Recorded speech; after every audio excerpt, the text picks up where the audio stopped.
নবী করিম সাল্লাল্লাহু আলাইহি সাল্লাম ফিরে আসলেন তার আপন মায়ের কোলে, জন্মদাতা মায়ের কোলে, জন্মদাত্রী মায়ের কোলে তিনি চলে আসলেন, যার নাম হলো হযরতে আমেনা। তো এই আমিনার কাছে যখন চলে আসলেন নবী করিম সাল্লাল্লাহু আলাইহি সাল্লাম এবার ওই জায়গার স্মৃতিগুলো তিনি খুব করে বলতেন। তিনি বলতেন, নবীজি বলতেন যে, হে আমার মা, আমার বাবা কোথায়? এতদিন পর্যন্ত আমি যখন হযরতে হালিমার কাছে জিজ্ঞাসা করতাম আমার মা কোথায়, বাবা কোথায়, তিনি বলতেন তোমাকে আমার কাছে দুধ পান করাতে দিয়েছেন।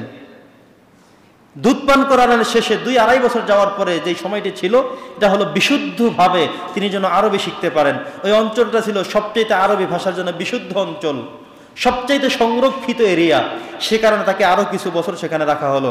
নবীজি বিশুদ্ধভাবে কোরআনুল কারীম, বিশুদ্ধভাবে কথাবার্তা বলা, আরবি ল্যাঙ্গুয়েজগুলো চর্চা করা, সব তিনি সেখান থেকে শুনলেন। কিন্তু ওই সময় যখন হালিমাতুস সাদিয়ার কাছে প্রশ্ন করা হতো, তিনি বলতেন, তোমাকে যখন আমি বাড়িতে দিয়ে আসব, তখন তুমি তোমার আব্বাকে, তুমি তোমার মাকে, তোমার দাদাকে, চাচাকে, সবাইকে দেখতে পাবে। নবীজি এবার তার মা আমিনাকে প্রশ্ন করলেন, মা, আমার বাবা কোথায়? তিনি বললেন, তোমার বাবা তো ব্যবসা করতে সফরে গিয়েছিল। তো নবীজি বললেন, তাহলে আমি আমার বাবাকে দেখতে যাব। এবার হযরতে আমেনা এই পুত্র সন্তানকে তিনি রওনা করলেন। তিনি কবরের পাশে গিয়ে দাঁড়ালেন, যেখানে তাকে কবরস্থ করা হয়েছিল। সেখানে দাঁড়িয়ে তিনি অজস্র পরিমাণে কাঁদলেন, জিয়ারত করলেন। নবীজি বাবার কবরের পাশে দাঁড়িয়ে হাউমাউ করে কাঁদলেন। তিনি নিজেও জিয়ারত করলেন, দোয়া করলেন, বাবার জন্য আল্লাহর কাছে দোয়া করলেন। অনেক কাঁদলেন বাবার কবরের পাশে দাঁড়িয়ে, কারণ হযরতে আমেনা মেসেজ করলেন যে তোমার বাবা, তুমি জন্মগ্রহণ করারও অনেক আগে ইন্তেকাল করেছেন।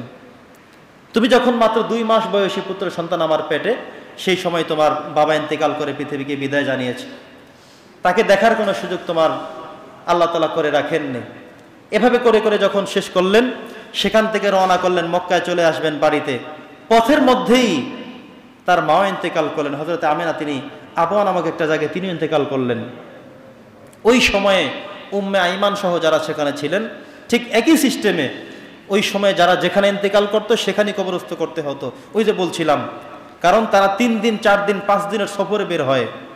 এই 5 দিনের খাবার সাথে থাকে, পানি থাকে, শুকনো খাবার থাকে, কিছু বালিশ খাতা থাকতে পারে, কারণ যেখানে রাত সেখানে তাদের ঘুমাতে হবে। তো একজন মানুষ ইন্তেকাল করলে মরা মানুষকে নিয়ে তো তারা কাঁধে নিয়ে ঘোরার কোনো সুযোগ নেই, কারণ বিশাল বিস্তৃত এরিয়া, হাঁটতে হবে, যেতে হবে। আর একজন মরা মানুষ, তো মানুষ মারা গেলে তো নির্ধারিত একটি সময়ের পরে মানুষটা পচে যাবে, দুর্গন্ধ ছড়াবে। এই জন্যে সিস্টেম ছিল যে যেখানে মারা যাবে তাকে সেখানেই দাফন করে চলে যেতে হবে। তো আল্লাহ রাসূল সাল্লাল্লাহু আলাইহি ওয়াসাল্লাম পিতার সন্ধানে গিয়ে মাকেও হারিয়ে ফেললেন। সেখানে 6 বছর পূর্ণ হলো, চির ইয়াতিম হয়ে গেলেন নবী মুহাম্মদুর রাসূলুল্লাহ সাল্লাল্লাহু আলাইহি ওয়াসাল্লাম। আল্লাহ তাআলা সূরাতুদ দুহায় বলেছেন, হে রাসূল, আলাম ইয়াজিদকা ইয়াতীমান ফাআওয়া, আমি কি আপনাকে ইয়াতিম করে পাইনি? ইয়াতিমের সংজ্ঞা বলতে যেটা বোঝায়, সবচাইতে বেশি ইয়াতিম যাকে বোঝায়, সেই ইয়াতিম ছিলেন আমার নবী মুহাম্মদুর রাসূলুল্লাহ সাল্লাল্লাহু আলাইহি ওয়াসাল্লাম। জন্মের পূর্বে বাবাকে হারিয়েছেন, মাত্র 6 বছর বয়স, মায়ের আদর, স্নেহ, মমতা, ভালোবাসা 1 বছর এখনো ঠিক মতো পায়নি। ইতিমধ্যে তার মাও দুনিয়া থেকে বিদায় হলে চলে গিয়েছেন। সম্মানিত সুধী, নবী করিম সাল্লাল্লাহু আলাইহি ওয়াসাল্লাম চির ইয়াতিম হয়ে গেলেন। তিনি সে সময় থেকে বুঝতে পারেন যে একজন বাবাহারা, মাহারা সন্তানের কত কষ্ট, দুর্দশা, কত দুঃখ, কষ্ট, এগুলো তাকে আল্লাহ তাআলা বুঝিয়ে রাখলেন। কারণ নবী করিম সাল্লাল্লাহু আলাইহি ওয়াসাল্লামকে এমন কোনো কষ্ট আল্লাহ তাআলা শেখাননি যেই কষ্ট তিনি বুঝবে না। তিনি যতটুকু ইয়াতিমের দুঃখ বুঝবে, এই ইয়াতিমের দুঃখ বোঝাবার মতো অন্য মানুষ সহজে আর নেই।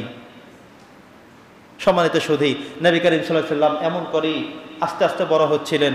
এরপরে তিনি মক্কাতুল মুকাররমায় মানুষের বিভিন্ন সময় বিভিন্ন সমস্যার সমাধান তিনি করতেন। হালাফুল ফুদুল তিনি করেছেন, শান্তি সংঘ তিনি করেছেন। তাদের সমাজের মানুষের মাঝে পিটাপিটি, মারামারি যে ঝামেলা ছিল দীর্ঘদিনের, সেগুলো তিনি নিরসন করেছেন।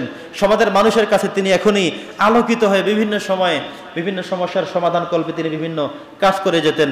নবী করিম সাল্লাল্লাহু আলাইহি ওয়াসাল্লামের বয়স যখন 15 বছর হয়ে গেল, তিনি হারাবুল ফুজ্জার অংশগ্রহণ করে তিনি তার চাচা জুবায়েরকে সাথে নিয়ে তিনি হালাফুল ফুজুল এই সংগঠন তিনি তৈরি করলেন, যেখানে প্রত্যেকটি মানুষ তার অধিকার নিশ্চিন্তে পাবে, প্রত্যেক মানুষ তাদের ঝামেলার, অন্যায়ের, মাজলুম হওয়ার, জালেমদের বিরুদ্ধে এই সকল বিচারগুলো যেন সুষ্ঠু এবং সুচারুরূপে পায়। এই জন্য তিনি হালাফুল ফুদুল তিনি তৈরি করে, এই সংঘ তিনি তৈরি করে সমস্ত মানুষকে শান্তির পয়গাম তিনি সেখানে পৌঁছিয়ে দেন। সম্মানিত সুধী, নবী করিম সাল্লাল্লাহু আলাইহি ওয়াসাল্লামের একটা সময় চাচা ইন্তেকাল করলো। দাদা ইন্তেকাল করলো, চাচা দায়িত্ব নিলেন, চাচা ইন্তেকাল করলো। এভাবে করে করে তিনি বড় ধরনের একটি সমস্যার মধ্যে দিন দিন পড়ে যাচ্ছেন। নবীজির বয়স যখন হয়ে গেল 25 বছর, কত বছর সবাই বলেন? এই 25 বছর বয়সের সময় চাচা আবু তালেব তিনি চিন্তা করলেন, মোহাম্মদ তো এখন অনেক বড় হয়েছে, তাকে তো কাজ করে খেতে হবে, বিয়ে শাদী করতে হবে, সংসার গুছাতে হবে, এভাবে তাকে আর কতকাল রাখা যাবে। তিনি সিদ্ধান্ত করলেন, ওই সময়ে মক্কার জমিনে সবচেয়ে ধনাঢ্য একজন মহিলা ছিল, নাম ছিল হযরতে খাদিজা।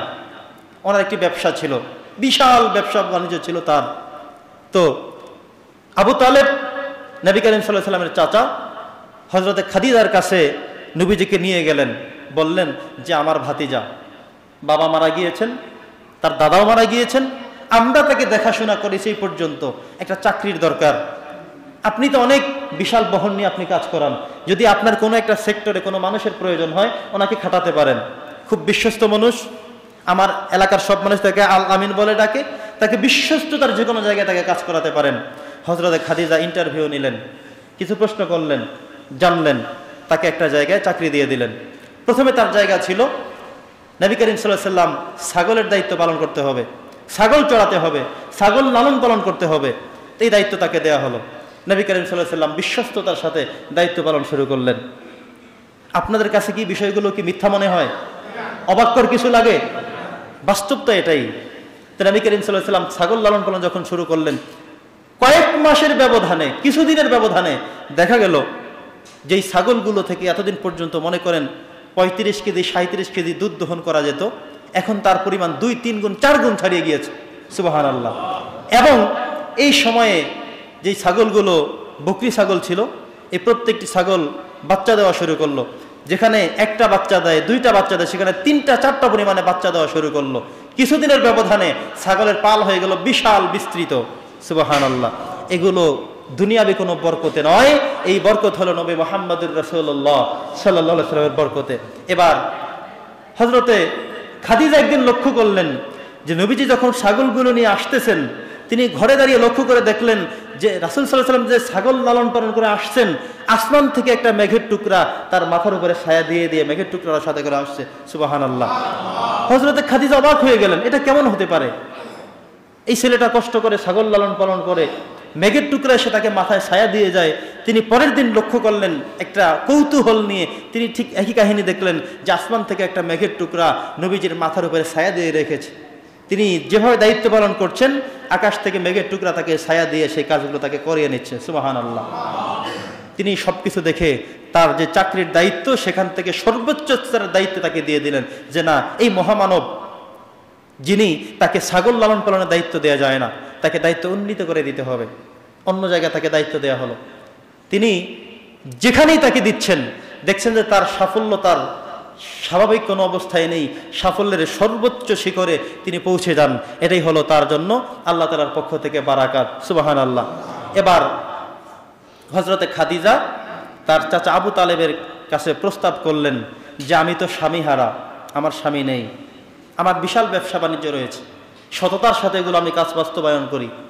আপনি যেই ছেলেটাকে আমার কাছে দিয়ে গেলেন, মুহাম্মদ সাল্লাল্লাহু আলাইহি সাল্লাম, তার বিয়ের উপযুক্ত বয়স তো হয়েছে, আমি তার পাত্রী হতে চাই, আমি তার সাথে বিয়ে বন্ধনে আবদ্ধ হতে চাই, আপনারা পরামর্শ করে আমাকে জানান আপনাদের দ্বিমত আছে কিনা।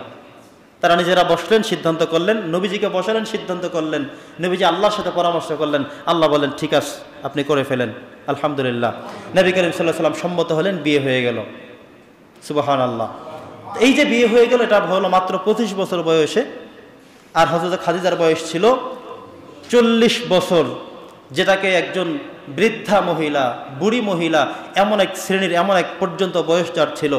তো নবী করিম সাল্লাল্লাহু আলাইহি ওয়াসাল্লাম আল্লাহ তাআলার হুকুম মতো বিয়ে সমাপ্ত করে ফেললেন। এটা ছিল তার জীবনের প্রথম বিবাহ। হযরতে খাদিজাতুল কুবরা রাদিয়াল্লাহু তাআলা আনহা যতদিন পৃথিবীতে বেঁচে ছিলেন, ততদিন পর্যন্ত আল্লাহর রাসূল দ্বিতীয় কোনো বিয়ের চিন্তা করেননি, দ্বিতীয় বিবাহ বন্ধনে তিনি আবদ্ধ হননি। সুবহানাল্লাহ।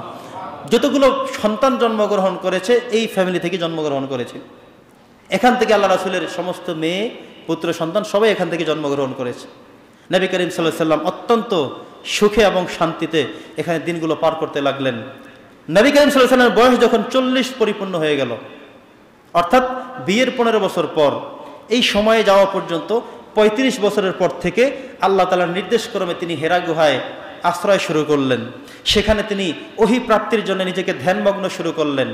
তিনি সেখানে নিজেকে নামাজের মধ্যে, রুকুর মধ্যে, সেজদার মধ্যে একান্তে নীরবে নিরালে আল্লাহ তাআলাকে পাওয়ার জন্য তিনি ধ্যান শুরু করলেন। যেই জায়গাটাতে প্রতিনিয়ত খাবার নিয়ে এবং বিভিন্ন খবর নিয়ে হযরতে খাদিজাতুল কুবরা রাদিয়াল্লাহু তাআলা আনহা তিনি প্রতিনিয়ত সেখানে উঠতেন, খাবার পরিবেশন করতেন, খাওয়াতেন, সেখান থেকে তিনি আবার ব্যাক করে বাড়িতে চলে আসতেন। সুবহানাল্লাহ। বর্তমানে হাজী সাহেব যারা গিয়েছেন, যারা হেরা পর্বতে উঠেছেন, গুহায় নেমেছেন, দেখেছেন নিজ চোখে, এসে তারা ব্যক্ত করেছেন, কেঁদেছেন, বলেছেন যে এই পর্যায়ে আমাদের মতো সুঠাম দেহের একজন পুরুষ মানুষ উঠতে গিয়ে কতবার যে পড়ে যাওয়ার অতিক্রম হয়েছিল, কতবার যে টেনশন করতে হয়েছিল, হাঁফিয়ে গিয়েছিলাম, সেখানে উঠতে গিয়ে কয়েকবার আমাকে রেস্ট করতে হয়েছে, এত কষ্ট করে সেখানে উঠতে হয়েছে। আর একজন মহিলা মানুষ হযরতে খাদিজাতুল কুবরা রাদিয়াল্লাহু তাআলা আনহা তিনি নবীজির জন্য প্রতিনিয়ত খাবার নিয়ে সেখানে তিনি উঠতেন, খাবার দাবার করে আবার সে পটলি নিয়ে তিনি ফেরত আসতেন। সুবহানাল্লাহ। কি নজির, কি ভালোবাসা তিনি উপস্থাপন করে গিয়েছেন বিশ্বের মানুষের কাছে। প্রিয় উপস্থিতি, নবী করিম সাল্লাল্লাহু আলাইহি সাল্লাম তার কথা কখনোই ভুলে যাননি। তিনি ইন্তেকাল করার পরে নবীজি অন্যান্য বিয়েগুলো করেছেন প্রয়োজনে, আল্লাহ তাআলার সিদ্ধান্ত ক্রমে, আল্লাহ তাআলার নির্দেশে এবং ওয়ার্ডারে বাকি বিয়েগুলো করেছিলেন। একদিন হযরতে আয়েশা রাদিয়াল্লাহু তাআলা আনহা, যিনি ছিলেন একমাত্র কুমারী স্ত্রী, অর্থাৎ অবিবাহিত স্ত্রী, একদিন তাকে সাথে নিয়ে নবীজি দোয়া করলেন খাদিজার জন্য। আয়েশা বললেন যে হুজুর, আমাকে অবিবাহিত মেয়ে পেয়ে আপনি আমার জন্য কোনো দোয়া করেন না, কিন্তু বিবাহিত যে মহিলাটা ছিল, বুড়ো মহিলা ছিল, তার জন্য আপনি দোয়া করলেন। নবীজি তাকে ধমক দিয়ে বললেন, কখনো আর এমন কোনো কথা তুমি বলবে না, কারণ খাদিজা ছিল আমার দুঃখের দিনে, তুমি তো এসেছো আমার সুখের দিনে। খাদিজা যে কষ্ট আমার জন্য করেছে তার পাই ভাগ, সামান্য ভাগ, তিল পরিমাণ কষ্ট তোমাকে করতে হয়নি, হয়তো হবেও না। সুবহানাল্লাহ।